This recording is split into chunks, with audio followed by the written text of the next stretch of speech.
Apa itu soket? Soket merupakan fasilitas IPC, Inter-Process Communication, untuk aplikasi jaringan. Agar suatu soket dapat berkomunikasi dengan soket lainnya, maka soket butuh diberi suatu alamat unik sebagai identifikasi. Alamat soket terdiri atas alamat IP dan nomor port. Contoh alamat soket adalah 192.168.29.30.2 di mana nomor 3000 adalah nomor portnya. Alamat IP dapat menggunakan alamat jaringan lokal atau LAN maupun alamat internet. Jadi soket dapat digunakan untuk IPC pada LAN maupun internet. Model komunikasi dengan soket. Dua buah PC ketika melakukan komunikasi, maka harus melalui soket. Proses pengirim harus melalui soket, setelah itu dikirim melalui koneksi jaringan, sampai kepada PC penerima, harus melalui soket juga. Lalu data diterima pada sistem operasi tersebut.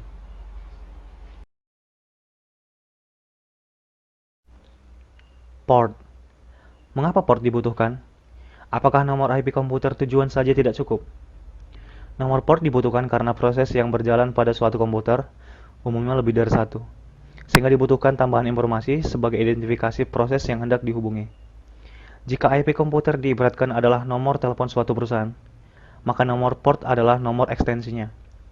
Suatu perusahaan yang hendak berkomunikasi dengan perusahaan lain lewat mekanisme soket haruslah mengikatkan dirinya dengan salah satu port pada komputernya. Pengikatan ini disebut dengan binding.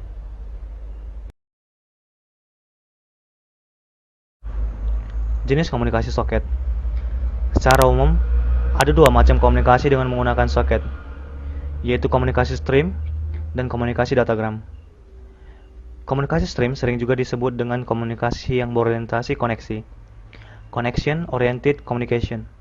Sedangkan komunikasi datagram disebut juga dengan komunikasi tak berkoneksi, connectionless communication. Protokol standar untuk komunikasi stream dikenal dengan istilah TCP, Transmission Control Protocol. Sedangkan standar protokol komunikasi datagram dikenal dengan UDP, User Datagram Protocol. Pada UDP, setiap kali suatu paket data dikirim, informasi soket pengirim dan alamat soket tujuan turut dikirimkan. Hal demikian tidak dibutuhkan oleh TCP, karena TCP akan membuat setup koneksi dengan soket tujuan terlebih dahulu.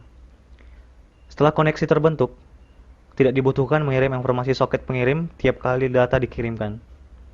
Ini karena proses tujuan akan mengidentifikasi setiap data yang tiba pada soket tujuan sebagai data dari proses pengirim.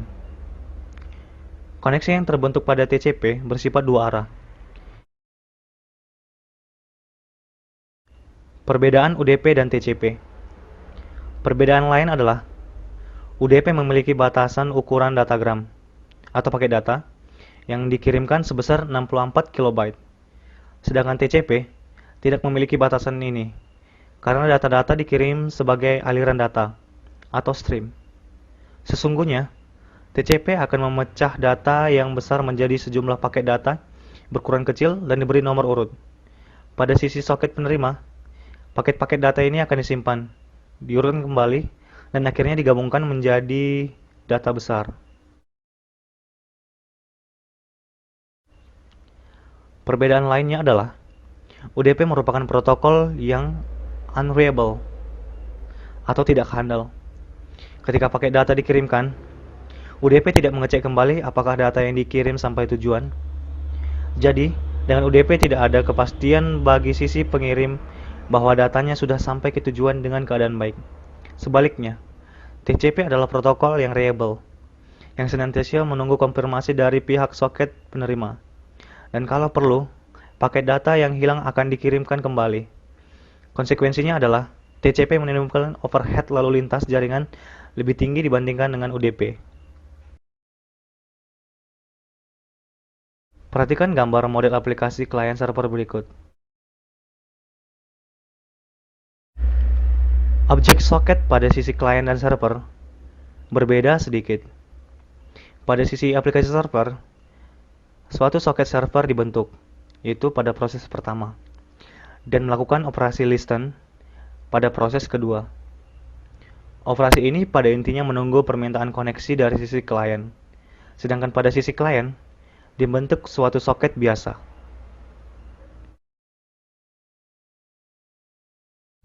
Pada soket klien, pada proses nomor 3, informasi alamat soket server dilewatkan sebagai argumen, dan soket klien akan otomatis mencoba meminta koneksi ke soket server.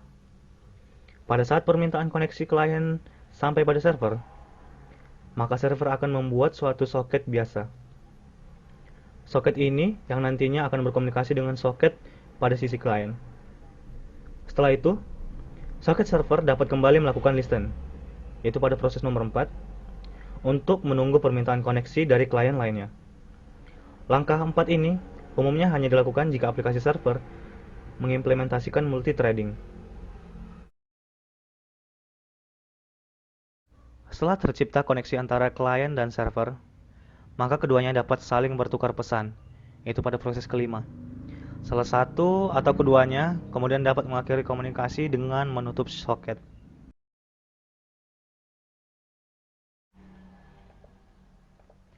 Perhatikan aplikasi chatting client server sederhana berikut. Pertama, kita buat new file dengan ekstensi Java. Pada file tersebut, kita akan isikan import java.io, bertujuan untuk agar kita dapat menggunakan input stream reader, buffer reader. Mari kita coba apakah kalau java.io dihapus akan terjadi error. Ya, akan terjadi error di import stream reader dan buffer reader. Mengapa demikian? Karena tidak mengenal input stream reader dengan buffer reader. Jadi harus kita import terlebih dahulu. Sedangkan import java.net agar kita dapat menggunakan server socket. Mari kita tes kembali. Maka akan terjadi error karena dia tidak akan mengenal server socket. Kita kembalikan seperti semula. Kemudian, kita akan membuat sebuah kelas dengan nama kelas server. Jangan lupa, awal nama kelas itu harus huruf besar. Seperti ini. Pada server, ada metode void. Dari metode void tersebut, kita akan menciptakan sebuah objek dari kelas server. Ciptakan objek.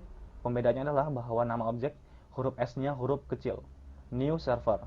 Kemudian server akan memanggil metode run, di mana metode run adalah ini, metode run. Oke. Kemudian pada run apa yang dilakukan? Pada run akan diciptakan sebuah objek svr skt dari kelas server socket. Mari kita lihat apa isi kelas server socket. Ya, ini adalah kelas server socket. Diciptakan objek svr skt dengan, perhatikan bahwa membawa parameter 444. Dalam hal ini adalah sebagai port. Jika ingin kita lihat, perhatikan. Nah, ini merupakan parameter port. Jadi yang tadi kita bawa 44 tersebut, ini merupakan port masuk ke parameter ini. Jadi this port adalah 444. Kembali lagi. Kemudian kita ciptakan sebuah objek lagi dari kelas socket. Kelas socket apakah kelas socket ini? Mari kita lihat. Nah, ini dia kelas socket. Implements dari java.io consolable. Dengan memanggil dari objek tadi dengan metode accept. Apa metode accept dari tadi tersebut? Ini merupakan metode dari kelas server socket dengan objek tadi yang kita ciptakan, yaitu svr skt. Kita cek kembali. Nah, ini dia socket accept, metode accept dari kelas server socket. Kemudian kita akan ciptakan sebuah objek dari input stream reader dengan nama objek ir, dengan input stream reader sock get input stream. Mari kita lihat apa metode ini. Nah, perhatikan. Parameternya adalah jenis datanya input stream yang kita dapat dari sock.getInputStream. Kita lihat kembali apa get input stream ini. Nah, ini dia tipe datanya. Kembali lagi. Kemudian kita akan ciptakan sebuah objek BR dari kelas BufferReader. Jika ingin kita lihat apa kelas BufferReader, mari kita lihat. Nah, ini dia kelas BufferReader yang disediakan tadi oleh java.io. Package, lihat, perhatikan bahwa ini merupakan dari java.io. Ada package java.io. Kemudian new BufferReader dengan parameter ir. Kemudian kita ciptakan kembali sebuah variabel penampung pesan dengan nama message dengan tipe data string, merupakan hasil dari readline dari objek BR. Setelah itu kita akan tampilkan pesan yang telah diterima tadi dengan perintah system.out.println. Dan apabila pesannya tidak nol, artinya ada sebuah pesan yang diinputkan, maka akan masuk ke kondisi ini. Kondisi ini dilakukan penciptaan objek printStream. Mari kita lihat apa itu objek PS yang diciptakan dari kelas printStream. Nah, ini merupakan kelas printStream. Apakah package-nya? Package-nya java.io. Dengan new printStream sock dengan parameter sock.getOutputStream. Kemudian ps.println message receive. Pesan ini nanti akan dikirimkan ke klien. Ketika server sedang listen, maka klien akan memberikan sebuah pesan. Ketika pesan tersebut sampai, maka server akan memberikan message receive kepada klien. Mari kita lihat sisi klien. Pada klien, jangan lupa juga kita mengimportkan java.io bintang ini. Arti bintang di sini, seluruh package, seluruh yang tersedia pada package itu seluruhnya diimport, tidak terbatas pada misalnya hanya input stream reader saja. Maka kita buat bintang. Jadi seluruh fasilitas yang ada pada java.io bisa kita gunakan. Kemudian juga java.net, sama fungsinya seperti di server tadi. Kemudian kita ciptakan sebuah kelas dengan nama kelas client. Saya ingatkan kembali bahwa jangan lupa membuat nama kelas itu huruf awalannya harus huruf besar. Ada sebuah metode, yaitu metode void pada kelas tersebut. Metode itu akan menciptakan sebuah objek client, new client. Kemudian objek tersebut akan memanggil sebuah metode run. Metode run tersebut adalah ini. Oke, pada metode run akan diciptakan sebuah objek sock dari kelas socket dengan parameter ini. Ini merupakan IP address localhost, kemudian kembali portnya tadi 444. IP address localhost merupakan 127.0.0.1. Kemudian kita ciptakan sebuah objek kembali dari kelas printStream ps new printStream dengan parameter sock.getOutputStream. Sock ini adalah ini dari objek ini yang memanggil metode getOutputStream. Kita lihat metodenya. Nah, ini dia metode dari kelas sock tadi. Kembali lagi. Setelah itu, kita akan menciptakan sebuah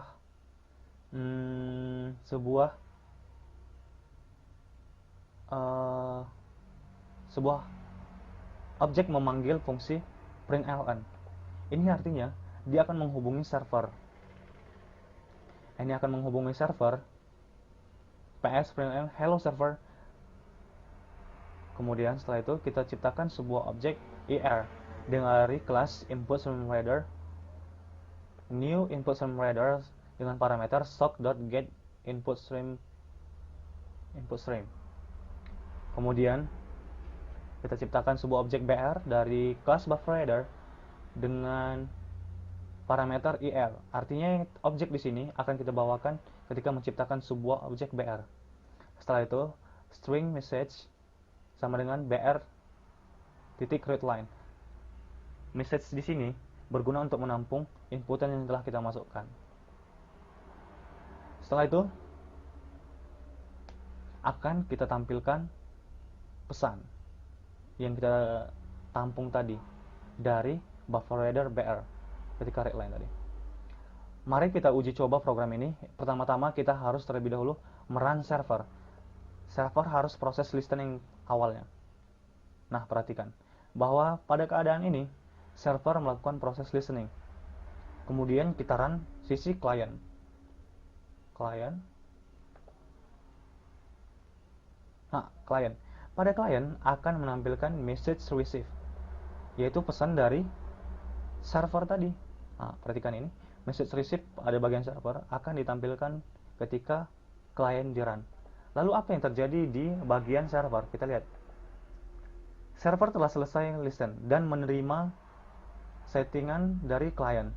Maka dia akan menampilkan hello server, artinya pesan yang disampaikan oleh klien. Hello server seperti itu akan ditampilkan pada server. Demikian pengenalan aplikasi sederhana client server